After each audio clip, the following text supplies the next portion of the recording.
So it's been over a month since the OnePlus 5 was launched globally, and I have to say that it is a great device. The OnePlus lineup kind of replaced the Nexus lineup, wherein they were offering flagship specs at an affordable price. But with the OnePlus 5, it is moving apart from the affordable price range and it is moving towards the premium price range. It is offering premium specs, but the pricing is increasing as well.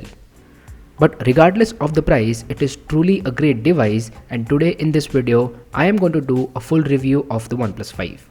So without wasting any more time, let's get started.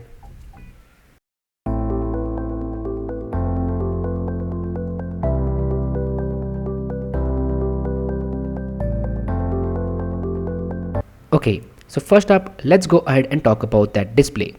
So we're living in 2017 now, and we are used to see some awesome displays like with the Samsung Galaxy S8 and S8 Plus, and also with the LG G6. Those displays are infinity displays, the bezels are very slim, and the resolution is just awesome. But this is not the case with the OnePlus 5. OnePlus still went with a 1920 by 1080p panel, and those bezels are big. So they do not have the technology yet to develop an infinity display, but that's okay. A 1920 by 1080p panel is still good, and this time it supports a wider P3 color gamut and it is even brighter. So the display feels changed, but not a lot has changed. It feels much more premium than the OnePlus 3T, and as far as the display goes, I don't have any complaints. But if you compare it with a Samsung Galaxy S8, then obviously S8 will win hands down. Next up, let's talk about the design and the build quality. So we've seen with the previous OnePlus devices that the design was kind of unique from other devices, but this time it is very similar to that of the iPhone 7 Plus. Especially the placement of the cameras and the antenna bands, it feels similar. But still, the design is good and I like it because it is very thin. Trust me, it feels much more thinner than it actually is because of the tapered edges, and it feels great in your hand. Now one downside with the design is that it is very slippery, so you have to put a skin or a cover on it because it slips a lot. Trust me, it is very slippery, so I would definitely recommend a case or a skin for this device. As far as the build quality goes, it is a super premium phone. It has a single unibody metal enclosure, and it also has a 2.5D glass at the front, which is Gorilla Glass 5, which is a great thing, and overall I have no complaints in terms of build quality. Moving forward, let's talk about the swag feature of this phone, that is the camera. So it has not only one but two cameras, and the implementation is very similar to that of the iPhone 7 Plus. So one is a normal lens and the other one is a telephoto lens. That means it will give you optical zoom as well as depth of field. So both the cameras are 20 megapixels, one is a normal lens as I mentioned earlier, and the other one will give you optical zoom. It also has the exact same portrait mode as we've seen with the iPhone 7 Plus, and I have to say that the portrait mode works very good. Obviously it struggles a little bit, but it can be improved with software updates, and I guess that OnePlus will get there. So the portrait mode is a very big thumbs up from my side because it gives you very good images, especially when you click portraits. It gives you damn awesome images, like it feels like you've clicked it with a DSLR. It is that good. So I love the portrait mode, and I am glad that OnePlus went with this route. That means having a single lens and the other one a telephoto lens, because this implementation is very good and I like this implementation. Now it also shoots 4K video, but one thing where it lags is optical image stabilization, which is a very big letdown, because if you are increasing the price to 33,000, then you should provide OIS because it is a necessity. So if your camera can shoot 4K video, it should have OIS, because without OIS it struggles in low light, as well as handheld video doesn't come good on your smartphones without OIS. Now let's go ahead and look at some sample pictures that I have taken with the OnePlus 5. So as you can see, the images are very sharp, they are very saturated. It is not like the iPhone 7 Plus where the images are natural. So if you want to upload the picture to Instagram, you can directly go ahead and upload it without any editing. So that's a good thing. But I like the implementation of the iPhone 7 Plus better, where everything is natural and you can control the saturation on whatever your need is, like whatever your preference is. So as far as my preference go, I like the iPhone 7 Plus better, but the OnePlus 5 is a great camera as well.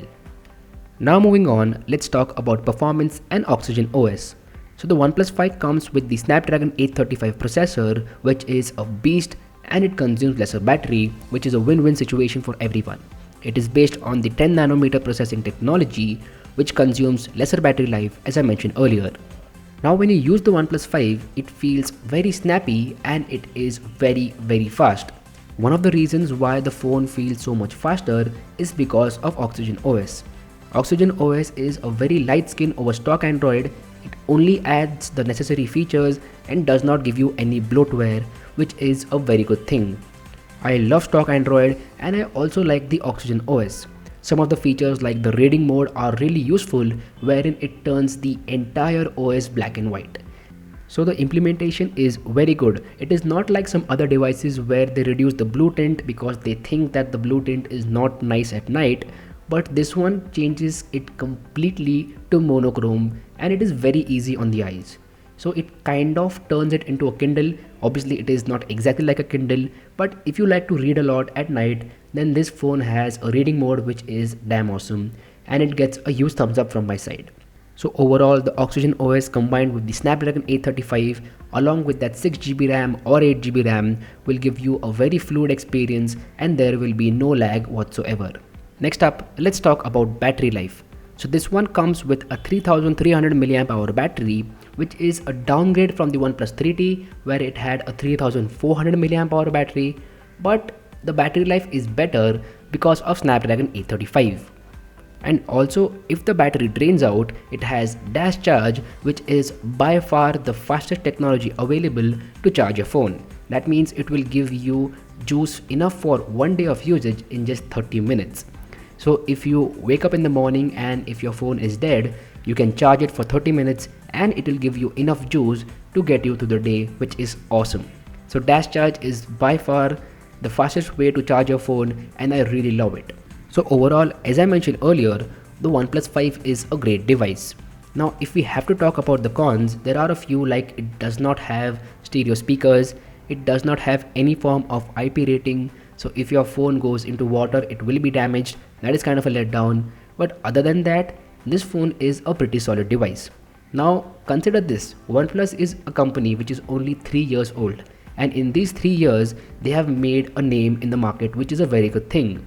So the OnePlus 5 is a pretty solid device, and one thing where I'm worried is the pricing.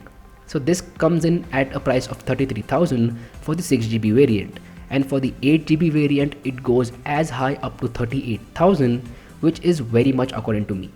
So in the future, OnePlus should not increase the price much more, like it should be under 35,000 at least for another year, because if they go beyond 35,000 next year, then yeah, it would no longer be a budget device, it would go into the premium category. So I'm really worried about the pricing, but apart from that, the phone is really great. You can definitely go ahead and buy it, it won't disappoint you at all. So anyway, that's been it guys, this was my very quick review of the OnePlus 5. Do let me know how you feel about this in the comment section down below. If I have missed any point, then let me know in the comment section down below and I will be happy to assist you.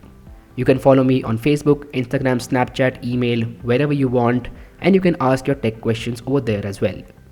My name is Harsh Punjabi and I'll see you guys in the next one.